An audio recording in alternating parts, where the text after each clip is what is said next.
안녕하세요. 치과의사 백윤재입니다. 차가운 거 마실 때나 칫솔질할 때 이가 시려서 치과에 오시는 분들이 계십니다. 충치가 생겨서 그런 경우도 있지만 송곳니 주변이 시리신 거라면 치아의 목 부위가 파여서 그런 경우가 많습니다. 예전에는 칫솔질을 너무 세게 해서 치아가 마모된 것이라고 잘못 설명하는 경우가 많았는데요. 치아 옆면이 파이는 주된 이유가 무엇인지, 어떻게 치료해야 하는지 정리해봤습니다.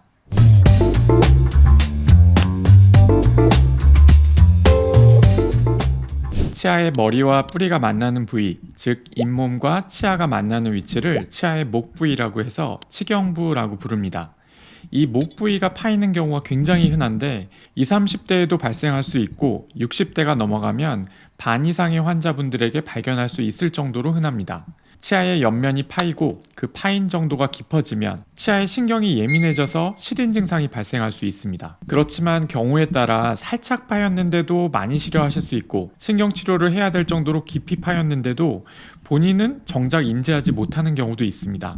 보통 구강검진할 때 설명을 들으시겠지만 스스로 체크해서 알 수도 있는데요. 패인 부분은 손톱으로 치아와 잇몸이 만나는 옆면을 긁어봤을 때 움푹 들어가 걸리는 부위가 느껴집니다. 이렇게 치아의 목 부위가 파이는 것은 한 가지 이유만 있는 것이 아니라 여러 가지 이유가 복합적으로 작용해서 발생할 수 있다고 알려져 있습니다.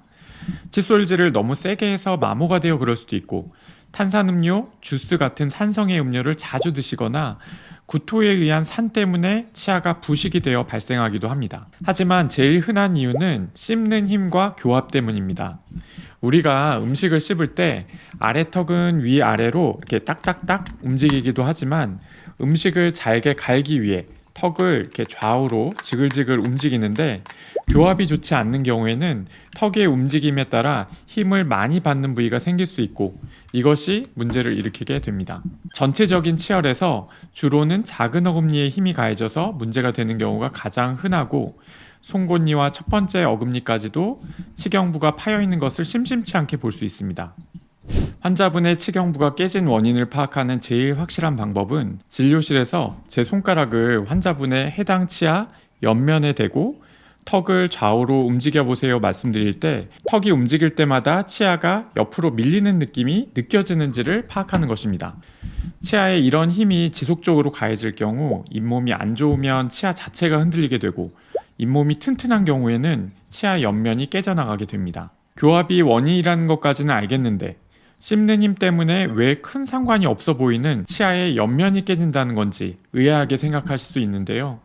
일단 치경부 위치가 치아의 범랑질이 제일 얇은 부위이기도 하고 안 좋은 힘이 작용할 때마다 치아가 살짝씩 휘면서 늘어나는 힘과 눌리는 힘이 이 위치에 집중이 되고 그 스트레스 때문에 이 부분이 조금씩 깨져나가는 것입니다. 부종교합이 있거나 씹는 힘이 세신 분, 그리고 이갈이 이악물기 습관이 있으신 분들은 치경부 파절 부위가 많이 관찰되거나 파인 정도가 심한 경우가 많습니다. 치아가 깨진 것을 방치하면 치아가 점점 더 시려지기도 하고 깨진 부위가 움푹 들어가 있다 보니 치아가 썩기도 쉽고 심한 경우에는 신경치료를 하게 될 정도로 파인 부위가 깊어지기도 합니다.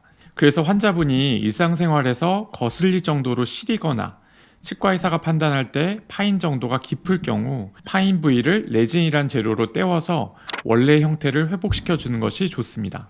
이 치료가 아주 복잡하고 오래 걸리는 치료는 아니지만 정성과 실력이 필요한 치료이긴 합니다. 치료를 잘 받고 나면 보통 시린 증상이 드라마틱하게 좋아지고 증상이 악화되는 것을 막을 수 있습니다. 그런데 떼우기만 하고 파절의 원인을 해결하지 않으면 떼운 재료가 금방 떨어질 수 있습니다. 내 원래 치아도 깨져나가는 위치니 아무리 잘 붙여놓아도 버티질 못하는 거죠. 가끔 치아 목 부위 치료해봤자 금방 떨어져서 소용없다더라 이야기하시는 환자분들이 있는데 그 이유는 파인 부분을 메우기만 하고 원인을 해결하지 않았기 때문입니다. 안 좋은 힘이 가해지는 부분을 살짝 다듬으면 떼운 곳이 오랫동안 잘 유지될 수 있는데 이것을 교합 조정이라고 합니다. 그리고 부정교합이 심한 경우에는 교정치료를, 이갈이가 심한 분들은 턱 근육의 보톡스 주사와 이갈이 장치를 사용하는 것도 원인을 해결하는 치료 방법일 수 있습니다. 우리 일생에 한 번 주어지는 영구치를 오랫동안 사용하다 보면 깨지거나 마모되기도 하고 치아가 조금씩 움직이면서 씹을 때 닿는 위치와 교합 양상이 달라질 수 있습니다.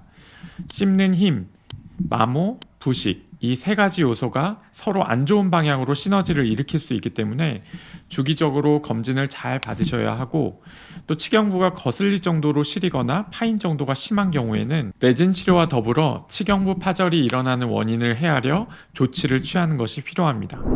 오늘 내용은 여기까지입니다. 저는 치아를 신이 창조한 신비로운 작품이라고 생각하며 진료합니다. 다음에도 여러분의 작품 관리에 도움이 되는 의미 있는 내용으로 찾아오겠습니다. 감사합니다.